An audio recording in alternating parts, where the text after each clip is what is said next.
Si Hak. Tinatawag ako ni Hak. Si Hak nga yun.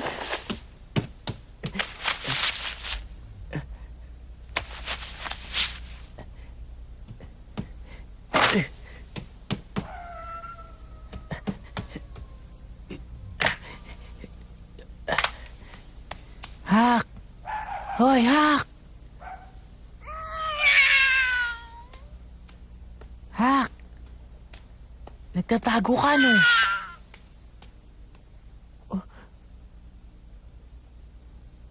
Anong ginagawa mo, Hak? Hak, huwag mo na akong lukuhin. Huh?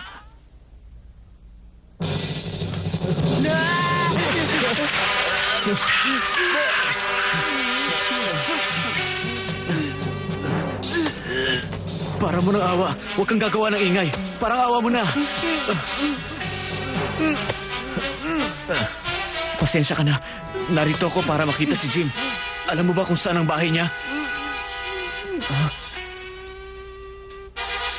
Salamat kung ganun. Maraming salamat sa'yo. Pasensya ka na, ha? Ipangako mo lang na hindi ka sisigaw at aalis na ako. Maasahan ko ba yun, ha?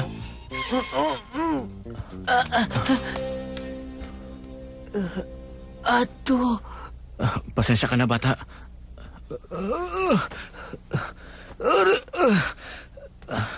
Ano nangyari sa'yo? Nabaril ako kanina kasi. Ha? Alam mo na ngayon ang dahilan, bata. Mangyari kasi tumakas ako sa amo ko kanina. Alam mo ba ang mga ginagawa sa mga tumatakas, ha? Oo. Alam mo, tiyak na papatay nila ako kapag nahuli nila ako. Naunawaan mo ba? Ano ngayon, bata, ang gagawin mo sa akin, ha?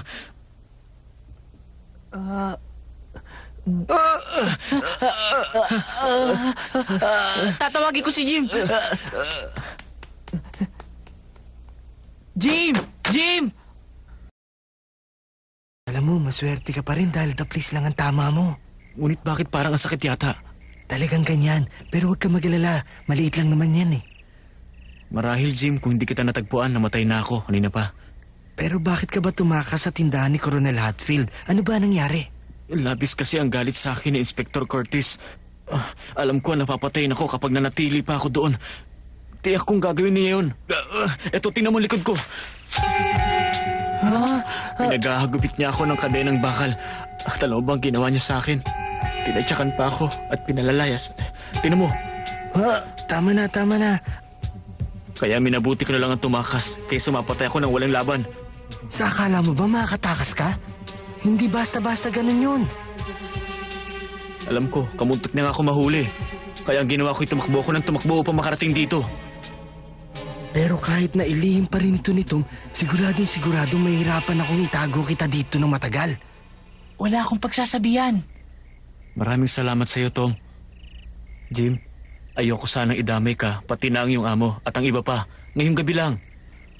Masakit lang kasi ang aking sugat at pagod na ako. Pabayaan mo kung tumito muna ako ngayong gabi. Bukas ay alis na rin ako. Baka makita ka ng mga tao bukas ng umaga. Pero wala akong magagawa doon, Jim. Ligtas na kaya siya dito, Jim? Baka dumating yung naghahanap sa kanya. Huwag kang mag-alala, Tom. Hindi naman kasi nila alam na sabay kami lumaki at magkaibigan. Kaya hindi nila siguro paghihinalaan tong bahay ko. Ang alam ko nga, Jim, hindi ka nila nakikilala eh.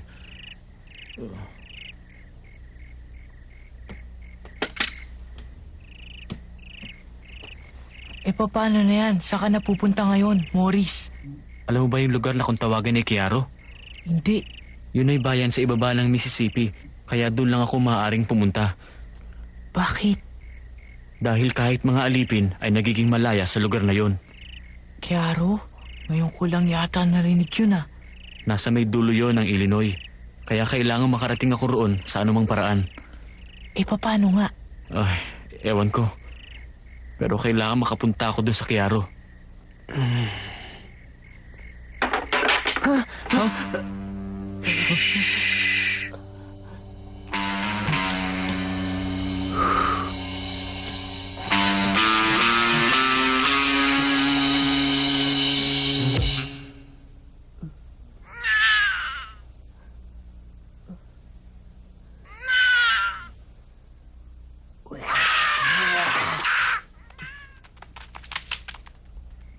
Huwag ka na mag-alala. Pusa lang pala. Salamat na lang. Ang mabuti pa, Tom, bumalik ka na sa bahay ninyo. Baka kasi magising pa si Mary at saka si Sid. Oo. Sige, alis na ako. Teka, Tom, pakiusap lang. Huwag mong kalilimutan, ha? Huwag kayong mag-alala. Wala akong pagsasabihan kahit na sino. Kahit na si Ginang Polly, ha? Kahit na si Mary at si Sid pa. At saka, maaari mo bang kalimutan na nakita mo si Morris ngayong gabi? Ha? Mas makakabuti sa iyon. Alam mo namang malaking kasalanan tulungan ng isang aliping tumatakas. Hindi ba, Tom? Pero gusto ko rin tulungan si Morris. Maraming salamat na lang sa'yo. Pero akong tinakbuhan niya bilang kaibigan. Kaya dapat ako rin ang tumulong sa kanya bilang kaibigan niya. Marami na akong narinig tungkol sa mga aliping tumatakas. At ito rin ang unang aliping tumakas na nakita ko. Makatakas nga kaya si Morris? Sana naman. Paano kaya ang gagawin niya? Nakakita na ako ng tumakas na alipin. Pero nahuli rin sa may pantalan.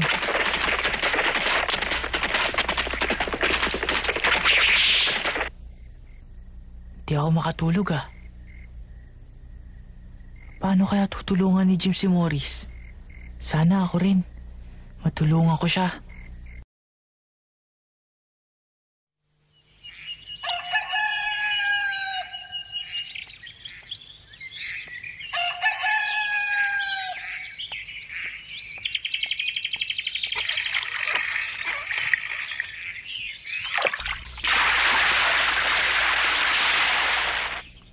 Magandang umaga sa'yo, Jim! Oy, Mukhang nahuli ka! Oo nga eh, gandang umaga. Magandang umaga, Jim! Makinig kayo, may sasabihin ako sa inyong mahalaga. Ano naman yung mahalaga? Basta't huwag niyo lang papaalam to kahit na kanino. Sa atin natin lang. Pangako?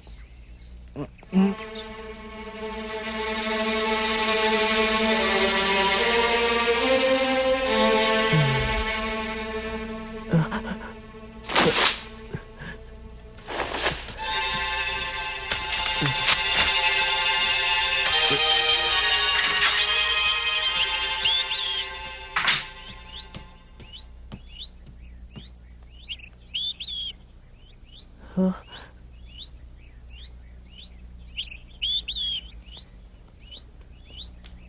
Hoy, Tom! Kumusta na? Magandang umaga sa iyo, Tom. Maganda umaga, Jim. Kamusta na nga pala si Morris? Meron kasing usap-usapan dun sa balon na meron daw isa kaming kalahi na nabaril at napatay doon sa may bandang likod ng simbahan. Ha? Ano? Tama ang narinig mo. Meron kaming kalahi na napatay doon sa may bandang simbahan. Hindi namin siya kilala, pero hindi naman namin siya pwedeng pabayaan na lang kaya ipalilibing namin. Ipalilibing? Oo, kawawa naman kung hindi namin palilibing kahit hindi namin siya nakikilala. Di ba? Jem, bigyan mo nga ako ng tubig. Opo, sige po. Sandali lang po. Meron po sana akong sasabihin sa inyo dahil meron po kaming kalahi na pumanaw kagabi kaya magpapaalam po sana ako. Kung pwede po. Ganun ba?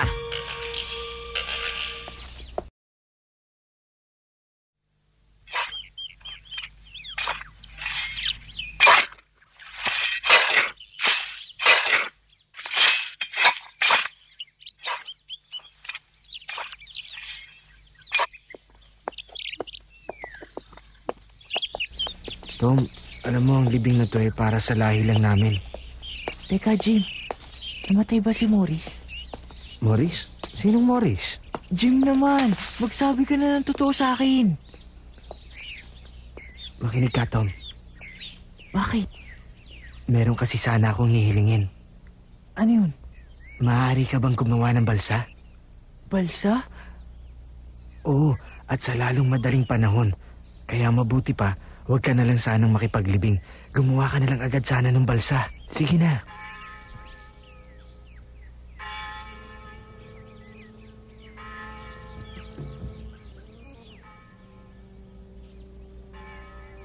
Oo, sige. Gagawin ko na ngayon din.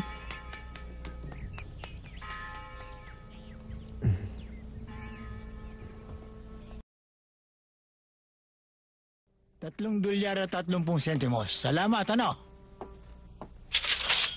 Ben, halika. Tulungan mo ko. Gagawa tayo ng malaking balsa. Maglalaro na naman ba tayo ng pirata? Ha, oo. Ganun na nga. Maglalaro tayo. Tara. Ha? Bakit ano yun?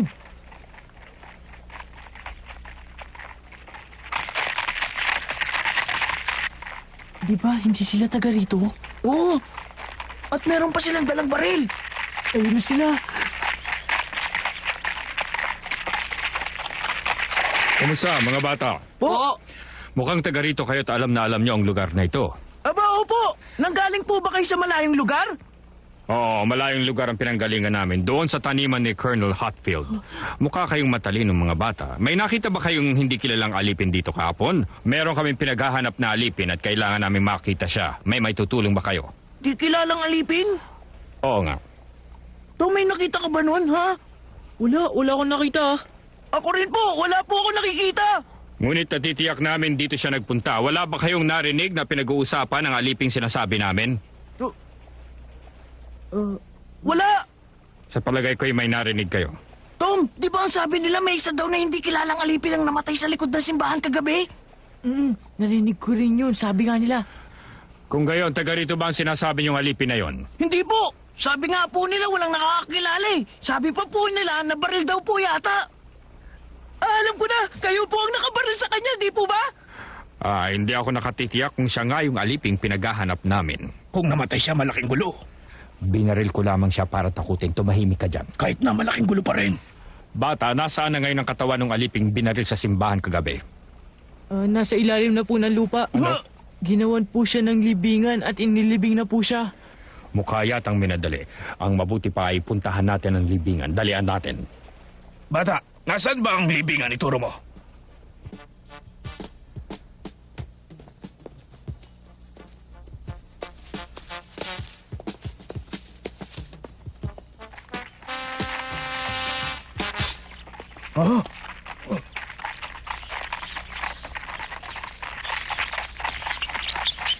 Parahanin niyo kami ngayon. Tabi! Huwag kayong titigil. Dalihan nyo. Sige na, dali.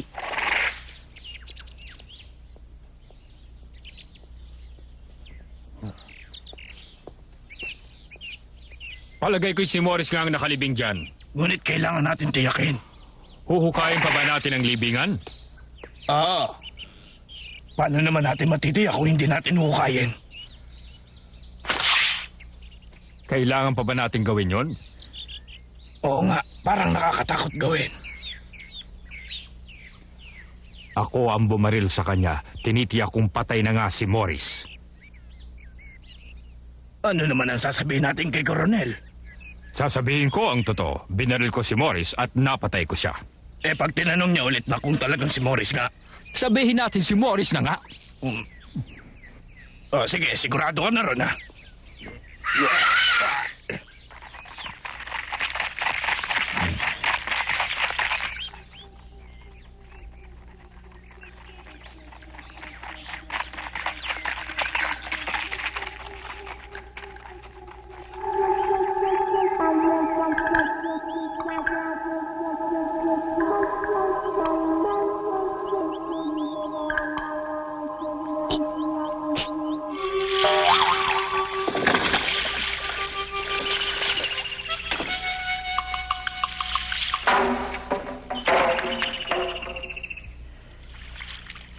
Punta ulit tayo sa Island Jackson. Nasakay nitong balsa na to.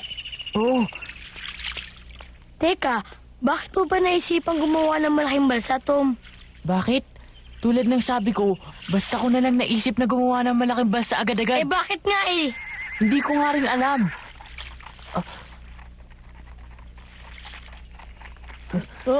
Kayo po pala! Salamat sa tulong ninyo. Yun nga po ba ang aliping hinahanap ninyo? Oo. Teka nga. Mga bata, ano ba yung ginagawa ninyo? Isa pong malaking balsa! Isang malaking balsa. Siguro kung nabubuhay ang aliping si Morris, ganito rin ang gagamitin niyang balsa papuntang Kiaro. Ang duwag na yun, ayaw lumaban.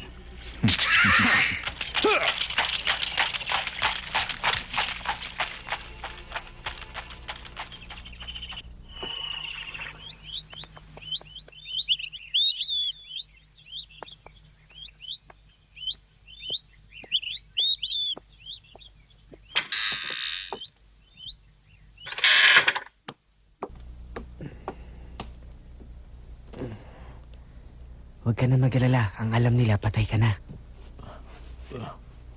Ano ka mo? Ako patay na?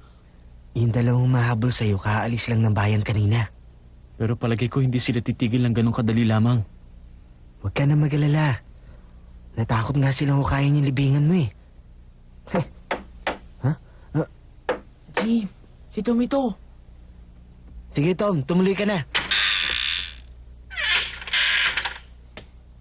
Ano, kamusta na ang braso mo? Sumasakit pa rin pero kaunti na lamang, Tom. Umalis na yung mga mahabol sa'yo. Ang galing mo, Jim. Pati ako napaniwala mo nung una. Hangang-hanga ako sa'yo. Kagabi kasi, nag-isip kami ni Morris ng mabuting paraan. Sana naman, sinabi niyo sa akin lahat ng naisip niyo. Pasensya ka na Tom ha, kasalanan ko lahat. Pero ayoko kasing madamay ka pa eh. Bali wala yun. Ha? Oh,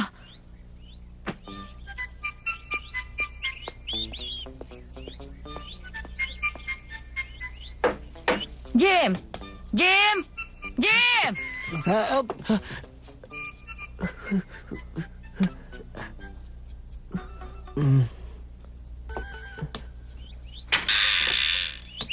Ano pong kailangan nyo ginang Polly?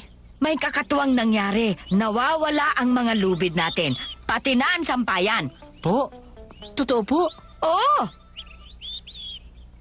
Ha? Aba, nawawala nga. Hindi mo ba alam kung ba't nawawala? Naku, hindi po, ginang Polly. Nasa libing po kasi ako eh. Oh, oo nga pala. Palagay ko, si Tom ang kumuha. Baka naman po hindi. Wala ngang katibayan. Hindi ko malaman ang dahilan kung bakit niya kukunin lahat ng lubid. Aba, oho. Mahirap naman ho yata yun. Bakit naman niya kukunin yung mga lubid?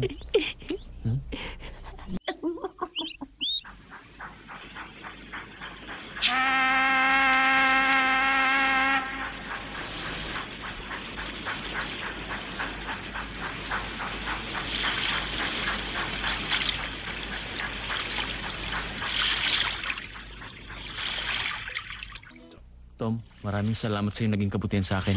Ipagdarasal kong makarating ka ng ligtas sa Kiaro. Maraming salamat ulit.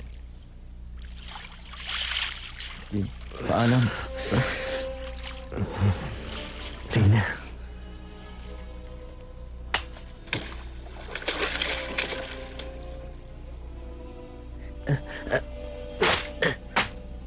Maya mo na tinapay dyan. Tatagal din yan ng ilang araw.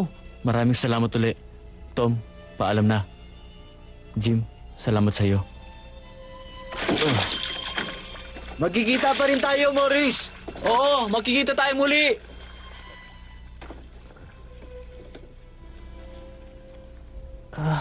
Wala na siya. Jim, gusto mo rin bang pumunta sa Kiaro? Pasensya ka na, Jim. Hindi pala magandang tanong yun. Wala yan. Lahat ng tao ay dapat na maging malaya, hindi ba, Jim? Nakakatiyak akong magiging malaya si Morris.